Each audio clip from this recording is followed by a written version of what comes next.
This short module is entitled Leaving a Legacy. Actually, I share helpful questions which I use in pastoral visits. So, as I mentioned, that's one of the prime purposes to share with you a few helpful questions that have helped me deepen the conversation of pastoral visits that I make.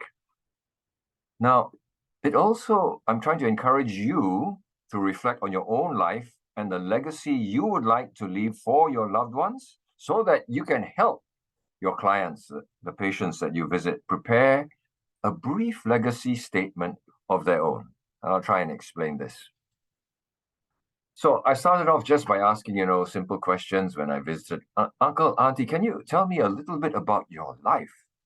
Um, well, sometimes, of course, they're a little bit reluctant. They don't know who I am and so on. But then I say, may I tell you a little bit about my own life? And I began to share my own stories with them.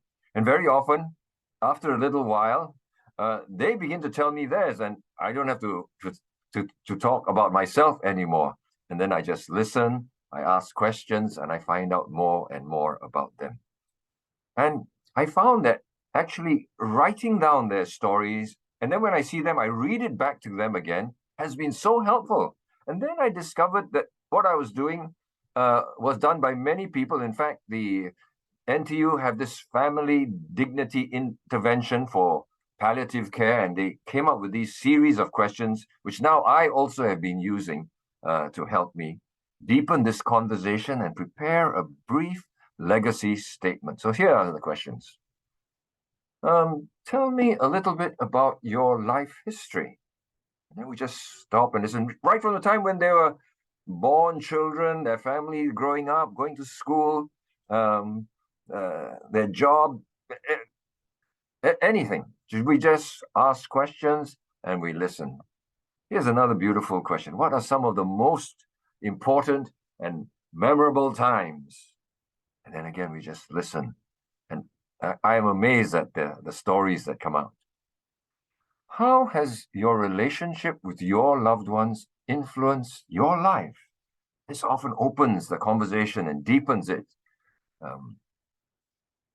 What are some things you would want your loved ones to know about you or to remember about you?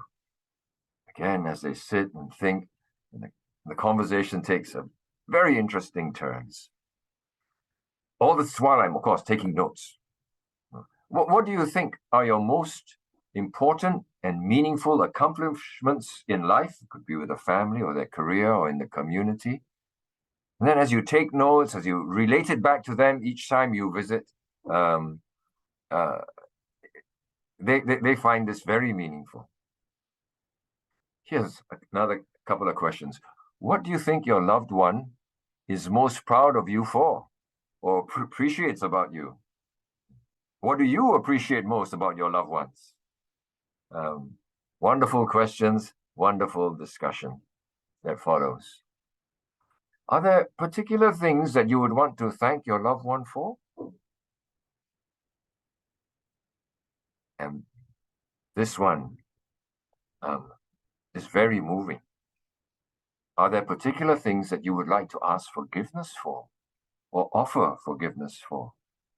And this has often given us the opportunity to actually help there to be some reconciliation. What teachings, advices, of words or words of guidance do you want to pass on to your loved ones? What are your hopes and dreams for the future for yourself, your loved ones, and your family?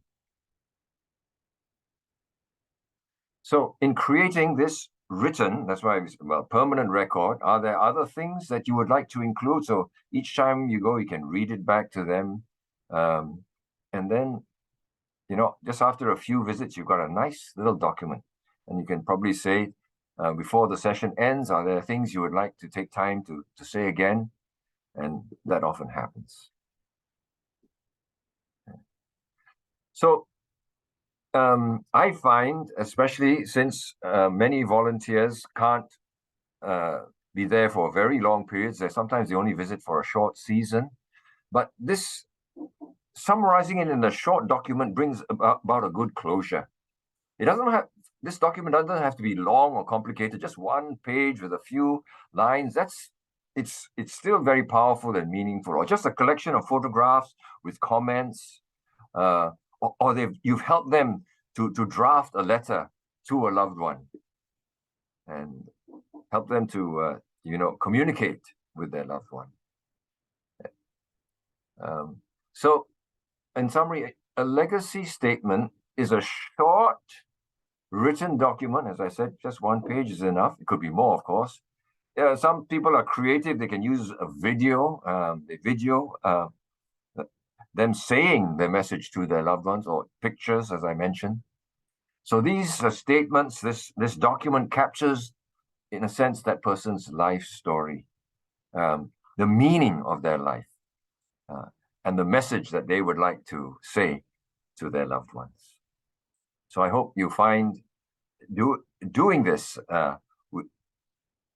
preferably with each person that you visit, something very meaningful for yourself, but also for them.